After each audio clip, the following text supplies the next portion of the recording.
Ons is dankbaar vir elke oggend se nuwe geleentheid om saam te groei in God se woord.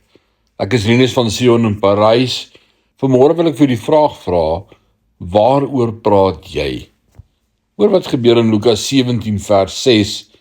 Die Here het gereageer. Al sou julle maar net 'n geloof so klein soos 'n mosterdsaadjie gehad het, sou julle aan hierdie moerbeiboom gesê het: ontwortel jouself en gaan verplant jou in die see, en hy sou julle gehoorsaam. Waarom is die disippels aangesê om te praat? Want terwyl geloof deur die woord ingeplant word, word dit deur die lippe ontketen. Hoe het God die wêreld gemaak? Hy het dit in bestaan gespreek.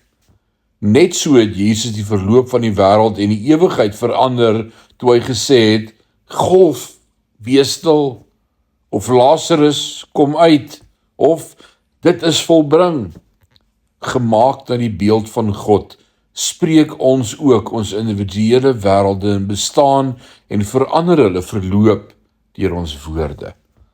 As jy voorspoedig en suksesvol wil wees in dit wat die Here voor jou gelê het om te doen, spreek die woord dag en nag. Die beloftes van God sal geen effek hê as hulle bloot in jou joernaal geskryf en in jou Bybel onderstreep is nie. Hulle tree slegs in werking wanneer hulle in jou mond is.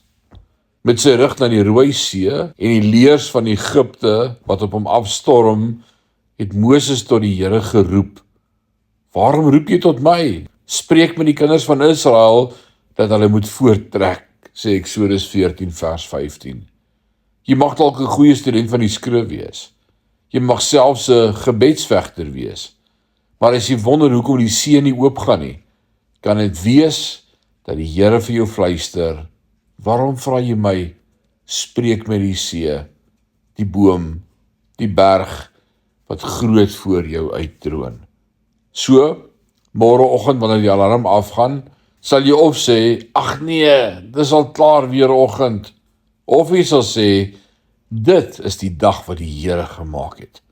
Ek sal daarin juig en bly wees. En die keuse wat jy maak, sal die verloop van jou dag verander. Mag die Here jou seën in hierdie dag. Amen.